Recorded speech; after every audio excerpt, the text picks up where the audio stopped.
Hello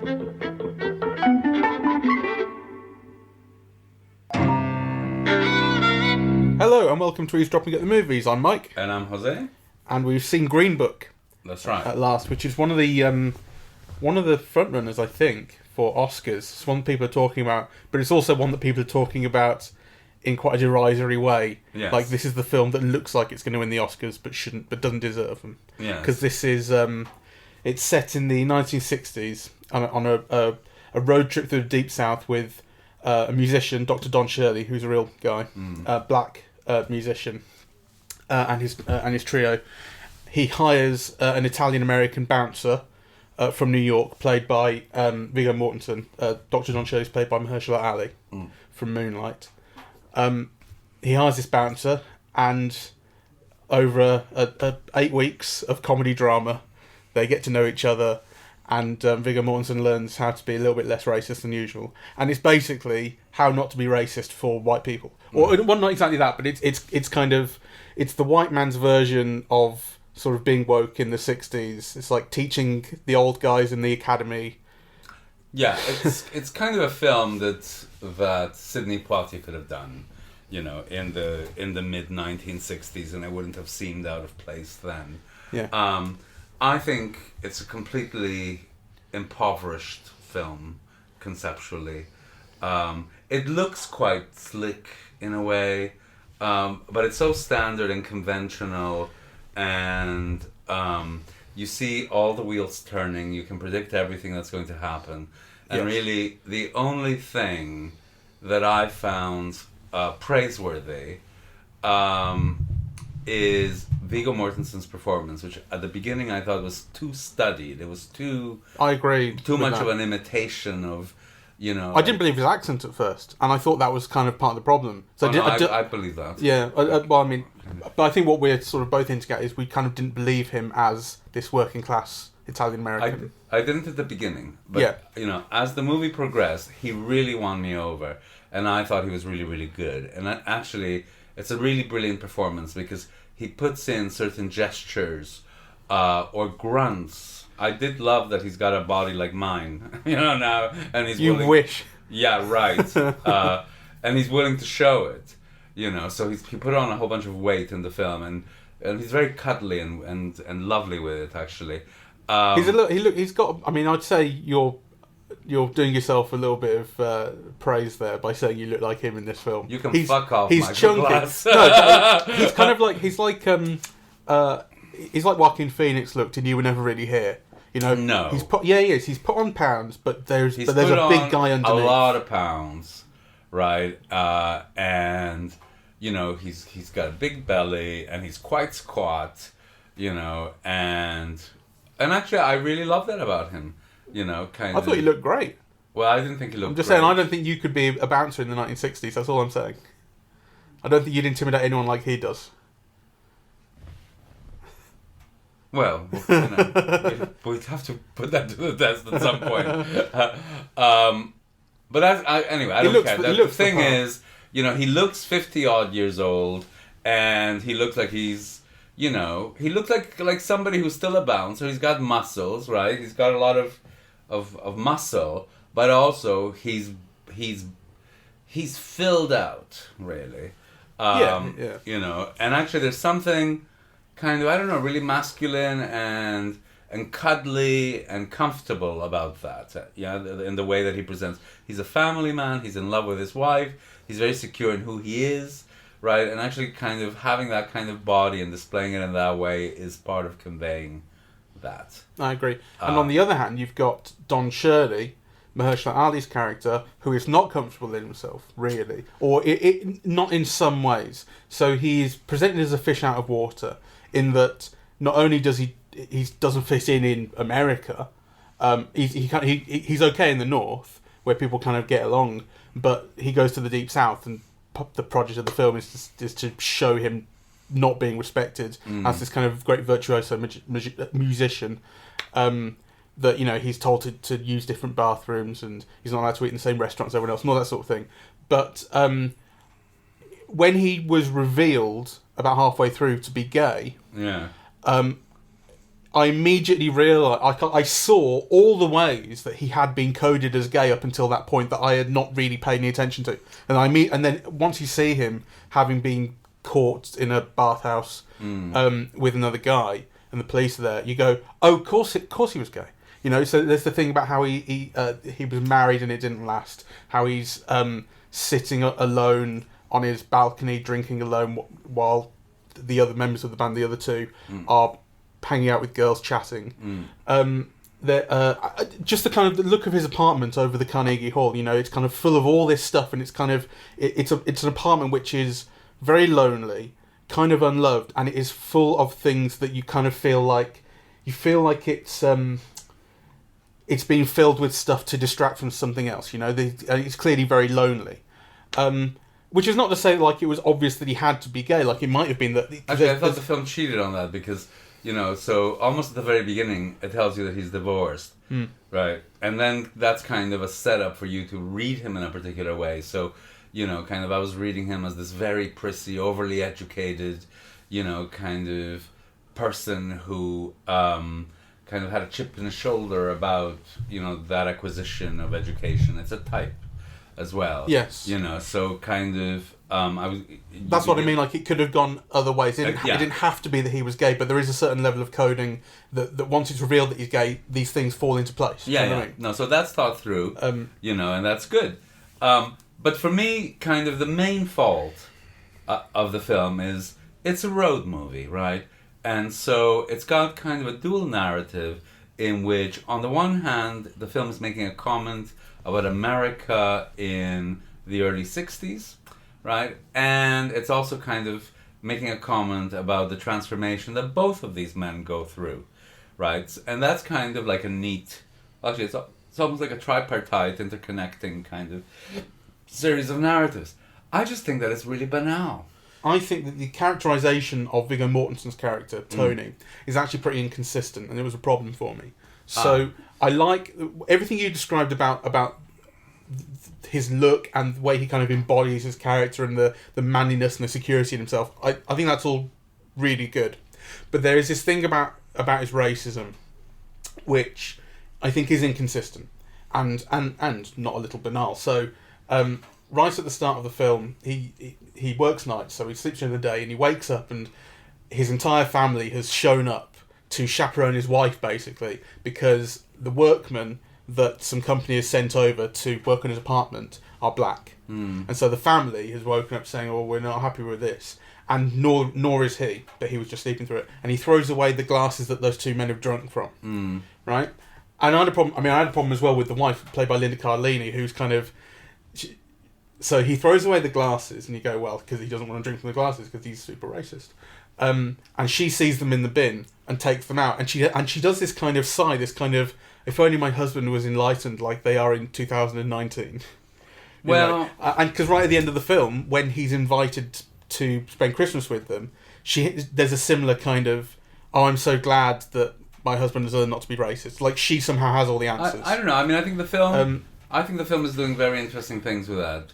But I do think that the way that that's written, that opening scene, is terrible, right? Because it sets up stuff that the subsequent film doesn't deliver. This is what I'm kind of getting to, I think, because so it sets him up as someone who acts in a racist way, who throwing away these glasses is not a minor act. Yes.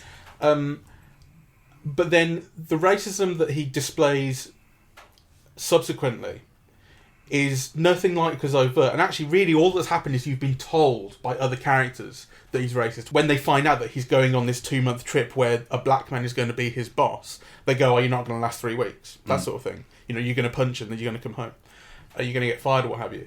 But every interaction you see between them is essentially respectful. There's always this thing kind of poking through of like, he makes these assumptions about him, that he assumes that he likes fried chicken. He assumes that he should know who, he should have heard Chubby Checker and whatever. So it kind of does it through these microaggressions. But as far as the racism that you were kind of, I think, told to expect from him, it's not there. And I think that characterization is inconsistent. Well, I don't think there's a characterization. I think the film sets up one thing, you know, that it doesn't deliver on. and that is beyond the powers of Viggo Mortensen's performance, really. And the character is drawn in a way that I think is kind of unimaginable and inconsistent. You know, how could a bouncer in the Copacabana in kind of 1960s, you know, throw glasses in the bin of black people who drank? I mean, that's just ludicrous, really. You know, and how somebody who's grown up in New York and who, as he says, you know, he's worked in clubs all his life and he's seen everything life has to offer, you know.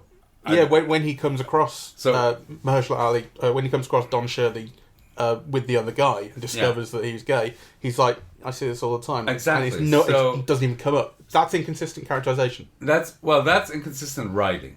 Sure. Right? So characterization, I think for me, normally kind of refers to the performance, and I actually, you know, don't think it's a problem. Writing then, that's what I mean. Yeah. So, but I agree.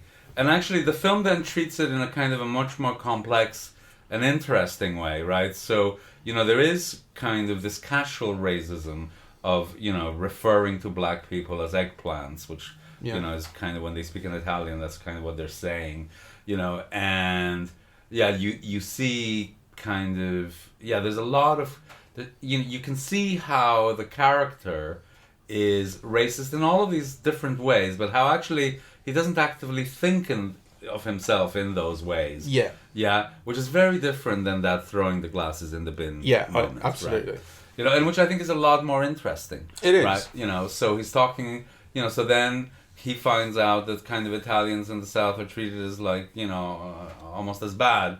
And then, you know, there's a discussion with Mahershala Ali about how really it's not comparable for all kinds of reasons. There are kind of interesting things that are discussed in a kind of a more nuanced way, but by nuance I still mean it's like lessons in racism 101. Yeah, it's right? none too subtle. I think there are these setups that the film gets into, such as, you know, they're pulled over by a cop, and then it becomes, well, why is a white man driving a black man? This is in the Deep South, and that's very suspicious. And then, having seen his ID, the cop discovers that Viggo Mortensen's character is Italian, and he says you're a Dago, or whatever, I can't remember the word, maybe a Dago, I can't remember the word.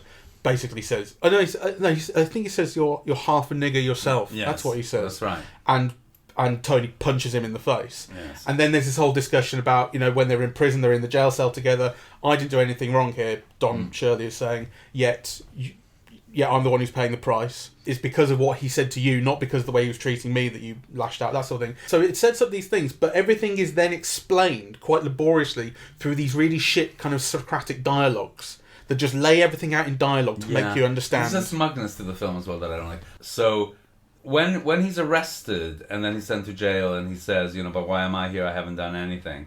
You know, kind of then the film has this moment, and spoilers here, where actually he makes a phone call, and instead of calling his lawyer, he calls Robert Kennedy, who at that time was Attorney General, right, and who gets him out of the jail. So there's an interesting kind of intersection there of, you know, of power, of class, of money, of race, all in one little kind of nugget of a scene. And actually I think those things are handled quite well. So, I mean, I think there are things that I admire about the film. So the performances, also the way that it draws out the humor in situations. It's quite a funny film, and I think the director makes it funny in interesting ways, and there's a lovely interplay between the actors that draws on the humor. All of that is wonderful. Peter Farrelly is the director who made his name in comedy. The preachiness of the film and the smugness and it's so it's full of platitudes. Yes. Right? And it's really banal. I think platitudes is the right word. It doesn't say anything you wouldn't want it to say. It doesn't say anything you wouldn't expect. It doesn't really challenge anything. It had moments that were, to me, so cringeworthy. I mean, you know, as the film went towards the end, there were things that were just so predictable and really so cringeworthy when they appeared that it kind of made me itchy, really. And which is too bad, because there are things that I really like about it. So, you know, one of the things is it is a road movie, right? So you're seeing all this beautiful landscape, and it's almost like, you know, the structure of the film is these conversations that take place on the road as you're watching like this beautiful kind of pristine landscape, right? And then it stops in some racist town and there's an incident of some kind or another, right? That's kind of basically the structure of the film. So I think there's a message there about, you know, the beauty of the plays and the ugliness of the structures and the attitudes, yeah? But again... Well, I mean, that's what... I mean, that shot right in the middle of 12 Years a Slave, when he's being hanged, and it holds on that shot for a very, very long time, and he's being hanged off this tree in the middle of the most beautiful sort of pastoral green sort of idyllic garden. Like that is that shot, but just like in a whole movie. Yes. And there are things that are just like so overstated. So, you know, there's a scene where they stop and there's a field, you know, and there's all these black field hands. Yeah, I didn't like that. Kind of, you know, ugh. And he sees them and they see him, and a bit of music comes up, a bit of strings. It does this a few times. You know, a bit of strings come up to emphasise that it's very sad or whatever. Yeah. And actually, one thing I didn't like about that, and I was noticing it while it was happening, was there was like 2 shots in that scene where they were even in the same shot together.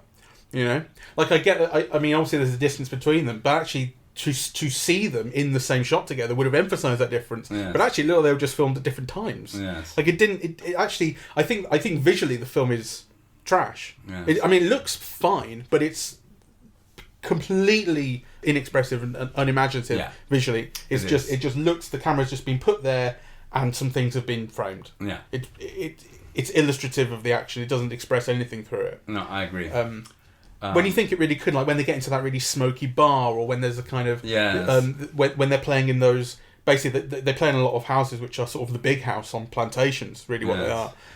You think they could have done something really kind of expressive and intimidating with those places. It's just a film that's all surface. It has no depth, right? And it has no depth, like you say, on an expressive level, and just on, you know, the use of camera or movement or editing or even decor and costuming, like, you know, kind of, it is all illustrative. The costumes are saying, these are rich people at a party in the early 1960s. That's all, you know. Everything comes out of dialogue. Yeah. Everything is expressed. You don't learn anything from the film that doesn't come through dialogue. Yes. Really. Very little. And I also didn't like the whole thing of, and it's part of the way that the Mahershala Ali character is constructed, so that, you know, he's a person out of place. So as he says in a speech near the end, he's not black enough, he's not white enough, he's not, you know, man enough, whatever, right? But actually the film is kind of constantly underlining how he is at odds with, you know, the dominant or mainstream or currents of black culture of that period. You know, so the Viggo Mortensen character is always having to educate him about Little Richard and Chubby Checker and Aretha Franklin, right? And so on. Which really, it's just, I think, too much, right? Like, because actually there's also things about, so he says, my mother taught me to play the piano, you know, and actually I made a living going through, you know, all of the little towns in the panhandle of Florida. So how divorced can somebody who grew up there doing that be? So then, you know, it tells you, well, when I was a teenager, then I went to the conservatoire in Stalingrad or whatever. Fine, right? So, you know, then kind of you go somewhere else and you learn something else and it creates a distance. But to make it seem as if he's like, you know, some spaceman who's been like kind of put in the middle of that culture with no knowledge of it is absurd. And then, of course, they skip playing the final show in Birmingham, Alabama, because he gets sick of being treated like shit. And they go off to this dive, which is basically all black people in there. And he gets onto the piano. Yes. And he plays something very beautiful from, you know, his repertoire. But then the band comes on stage, and immediately he just gets in with the 12-bar blues, and he just fits in. So again, there's inconsistency in there. Like, I guess part of it is just saying he's such a great musician, he can do whatever. But he's part of it, and he's happy there, and he's smiling, and blah blah blah. And it's like he's found where he fits, which again is sort of it's not all that sort of enlightenment. It's like all he needed in the end was to play normal 12 Bar Blues with a black audience. Really, is that all he needed? I mean, I don't think so. I think this film being nominated for an Academy Award is a little bit like Crash. It just lacks complexity and depth, this film. And actually, it's not very aware of the medium. I don't know how else to describe it. It spells far too much out. But everything that you said about Viggo Mortensen's performance and all that, I think is true. I think his character is really good. I think it's great. I think as well. I like Don Shirley as well, and I like Mahershala Ali's performance. And I think, although I think there is a certain issue around sort of just a lack of imagination with the coding, and this conceptualization is just out of place in every way. Nonetheless, there's also something about that I like, and what I really like is their interplay. Like, yes. I really expected to dislike a lot of that. I expected to dislike this movie really more than I do. But their performances and the interplay between the characters and the humour that comes out of it, I think is fantastic. Actually, I really enjoy that. I want to put a caveat, because actually I really love Viggo Mortensen's performance. I'm not so enamored of Mahershala Ali's. I mean, he wins me over, right? And he's quite good. I think he's a great actor. But there's a real element missing in his performance, which a better knowledge of gay culture or would have brought out. I mean, for example, there's never any intimation of him desiring men, right? Or even like kind of, I don't know, an awkwardness or a discomfort in kind of sleeping with us in the same room as Viggo Mortensen. I mean, those are things that kind of just, somebody better versed would have brought in either awkwardnesses or desire, just a glance, or, all of these things are missing. Yeah. Like, kind of, so that feels like it's down to writing and direction to me rather than the actor. I think it's the actor as well. I mean, he could have, he's certainly good at kind of making the prissiness, and a kind of, aloofness. He's asked to be aloof all throughout. Yeah, but actually the thing about desiring, and also a kind of a knowledge of the world that comes from a certain perspective, in which men of that era dealt with a kind of a campiness, which was kind of an acknowledgement of the problem but undercutting it with humor, right, that nonetheless raised the problem. There were just a few things that could have been done that feel like a vacuum in his performance to me. So anyway, I'm surprised.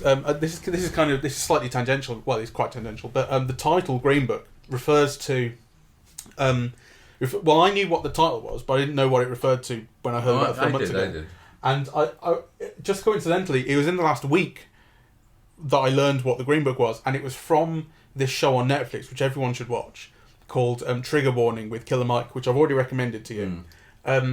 Where Killer Mike is this rapper from Atlanta, big fat black guy. He's great, and he it's 6 episodes of about half an hour long each, where he just kind of comedically and seriously looks at various issues with America and kind of modern life. And in the first one, he tries to live black for 3 days. What living black means in this context is only using black businesses, buying stuff from black companies, eating food that was farmed by black farmers, that sort of thing.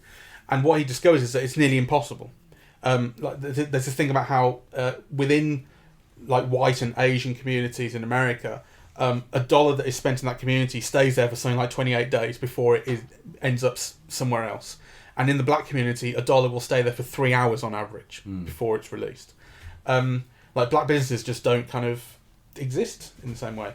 And he refers to the Green Book in that show, and what it is this directory of black businesses and places that black people can stay and eat and all that sort of stuff. And it comes out of segregation and how you weren't allowed to use white businesses, so you had to have your own. And actually, in a uncomfortable way, black business thrived because of that. And he says there's no such thing as a Green Book these days because these black businesses no longer exist in the same way. Anyway, that's tangential because that's just really the title of the movie and it is used in the film. But what I really just wanted to say is that people should really watch Trigger Warning with Killer Mike because it's really good. Anyway, just to say, the Green Book was a booklet put out, I think, by the American Automobile Association of where black people could stay when traveling in the South. So black motels and black restaurants and so on, because of the Jim Crow laws, which meant that everything was segregated. It was a book that was designed to kind of make the whole experience of travel more comfortable for black people by just directing them straight away, rather than them undergoing the humiliation of being turned down kind of at restaurants and motels. It was a guide. Yeah. Yeah. So, it is really banal, but I must say that I expected to hate it loads, to be honest. And I didn't. And actually, when it comes to the final scene, you know, and it is as predictable as anything, where Don Shirley comes round for Christmas and they all spend Christmas together and the family accepts him and finds him a place at the table despite having been racist all along. I was smiling right at the end there. I was smiling. And actually that's where Mahershala Ali gets to do something a little bit different, I think, because he warms then and he breaks into a smile. You've barely seen him do that throughout the film, and that feels really nice. Nice, it does. But, you know, to me, the main reason to see the film is Viggo Mortensen. I think, you know, he gives a really great performance. And also, it's his warmest performance, you know, because he's been around for so long, and I've admired him, but I've never really liked him. You know, even, like, the Lord of the Rings films, the Cronenberg, you know, he's often so good, and he's always very charismatic and watchable, you know, but there's always kind of something distanced about him, or, you know, and I think this is, like, it's his warmest performance, it's his most appealing performance, whilst also being, I think, a really great performance. I think that's right. I love how much you can tell that he loves his wife. Anyway, I think that's it. I would recommend that people go see it, though, you know, go in with quite low expectations. The reason to go see it is really the performances. And actually, it has a lightness of tone as well. And you know, I'm a sucker for road movies, and I love seeing the landscape. So it actually has quite a bit going for it. You wouldn't miss too much if you saw it on television, except maybe the feeling of watching it with an audience, which, you know, in this type of comedy always really enhances the experience. Yeah, kind of people respond to what they're watching, and kind of you're a part of that, and you respond to their response sometimes. So I think there are many reasons to see this film, but don't go in with very high expectations. Yeah, no, it's like a guarded recommendation. Yeah. Because it is banal, and it does explain itself way too much in dialogue. But it's actually kind of likeable, really. Who says racism has to be depressing? What a killer line. Righto, thanks for listening. Yes, cheerio.